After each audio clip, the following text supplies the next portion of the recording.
with regards to the confidential fund of both the Department of Education and the Office of the Vice President.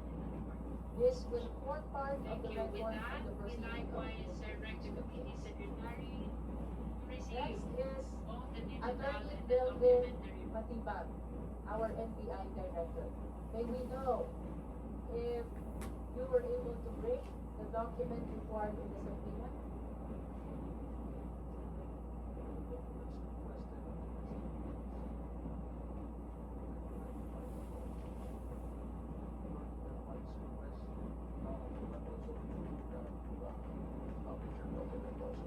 That's regards to the question documents, and we also are the documents in relation to the threat issued mentioned by Vice President Sara Duterte to Honorable President Bongbong Marcos, Speaker Martin Romualdez, the First Lady, and the three of them. So we have all the documents here. Those are all certified original, Madam Chair. Thank you. COMSEC, kindly receive all the documents being submitted by the NBI Director to form part of the records of our impeachment proceeding. Next is Miss Claire Mapa. Miss Claire Mapa, Undersecretary of the Philippine Statistics Authority. May we know the documents that you're bringing to this committee in compliance to the subpoena?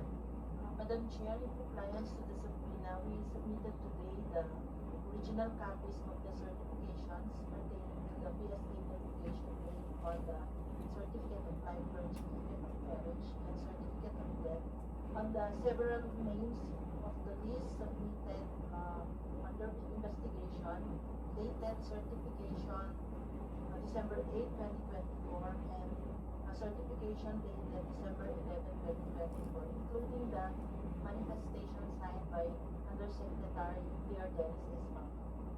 Okay, so COMSEC kindly receive the documents being submitted by PSA to form part of the records of our today's proceeding.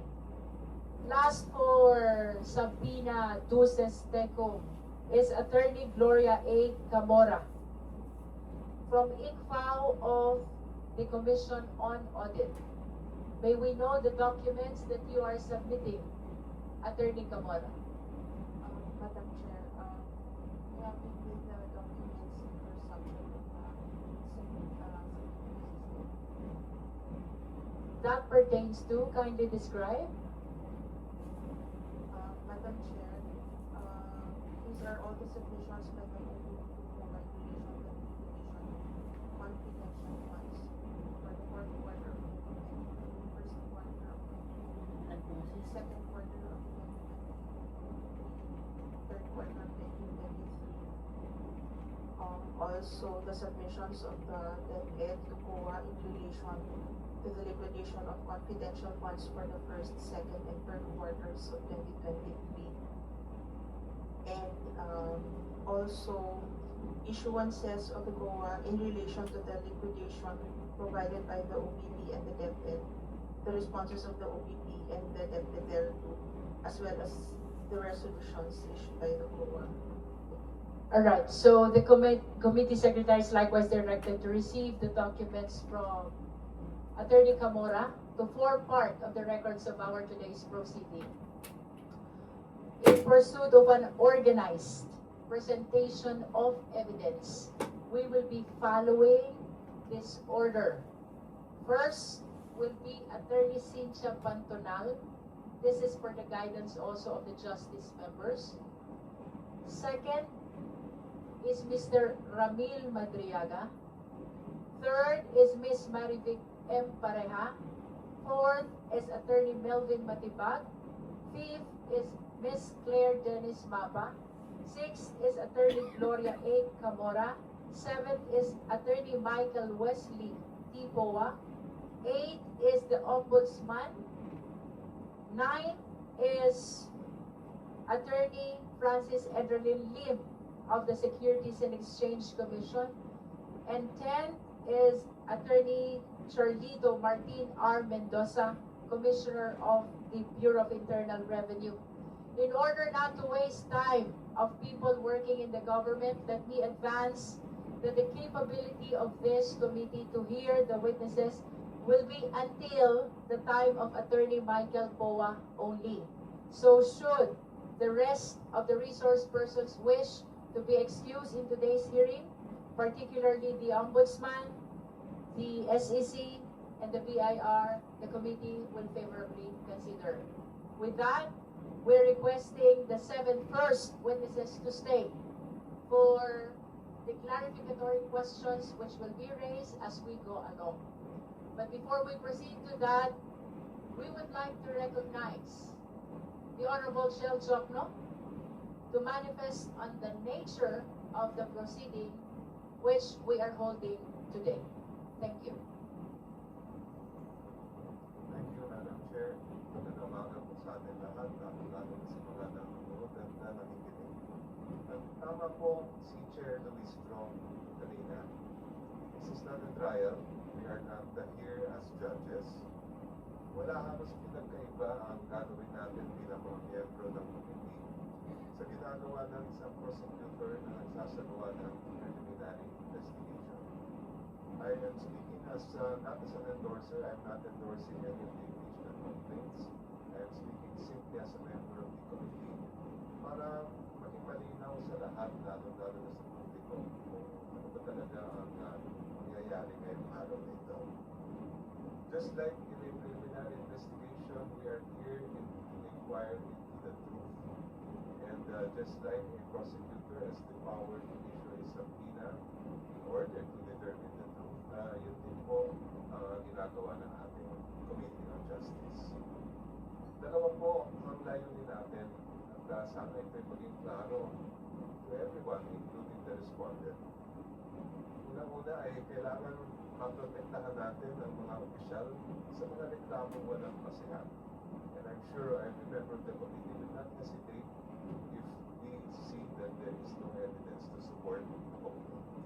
At pangalawa, siguraduhin na hindi maaksaya ang oras ng Senado kung uupuman sila bilang impeachment court. We are here as fulfill our mandate under the Constitution to initiate a complaint if there is sufficient basis or evidence. Kaya nga, kailangan natin makita ngayon at sa mga darating ng mga hearing kung may ebidensya at kung talagang kapani-paniwala po yan. Thank you, Madam Chair. Thank you, Honorable Jokno.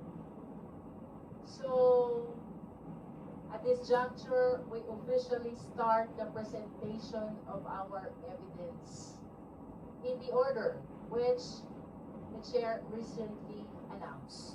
The floor is now open for clarificatory questions of the Justice members.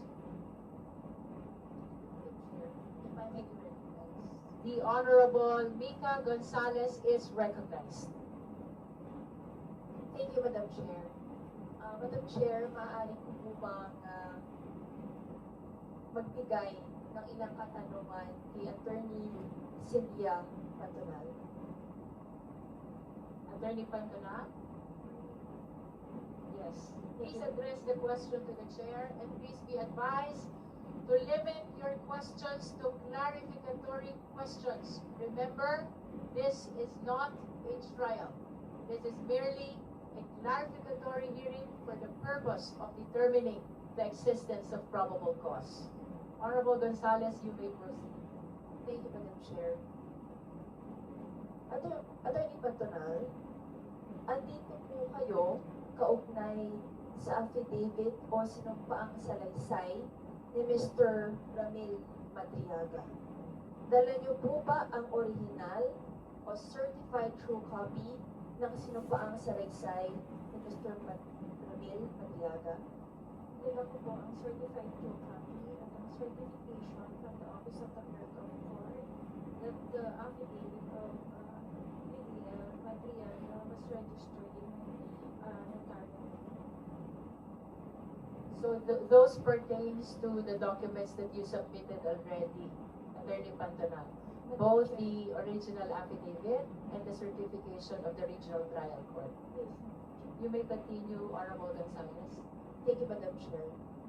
Attorney Patonal, kinukumpirma mo rin po ba na ang original o certified true copy ng affidavit o sinumpang salaysay ni Mr. Ramil Madriaga ay nanotaryo alinsunod sa Section 2 of AM number 02-8-13 SC or 2004 Rules on Notarial Practice kung saan si Mr. Madriaga ay humarap sa iyo at pumirma sa kanyang sinumpaang salaysay?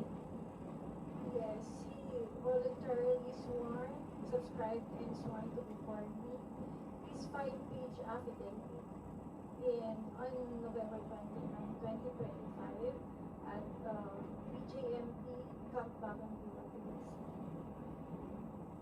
Thank you, Madam Chair. That will be all.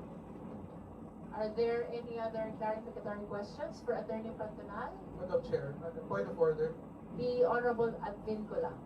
Madam Chair, may we request that all members of ex-officio members of the Committee on Justice be furnished with the copies of the submissions of our witnesses. Thank you, That's Madam Chair. correct. We are directing the committee secretary to furnish copy of the documents to all the justice members, including the ex-officio members, and including as well Respondent Vice President Sara Duterte. And so ordered. The Honorable Dumogan. Thank you, Madam Chair. Attorney Patonal, it's a mandatory duty of a notary public that before you notarize the document, you have to satisfy yourself that the document has indeed executed by the applicant. Was this complied with? Yes, Your Honor. Now, at the time you notarized the document, did you observe any untoward? With all due respect, Honorable Dumogan, I believe that your question is already a probing question. Please be reminded to confine your questions to clarificatory only. Yes, Your Honor, because there's an accusation that the applicant is not actually one who supplied, that's why it's an opportunity for the notary public being the one to administer the oath to decide that there was no sign. Nonetheless, Honorable Dumogan, our resource person, they are not witness, they are resource persons, Yes, Your Honor. stated already that the document was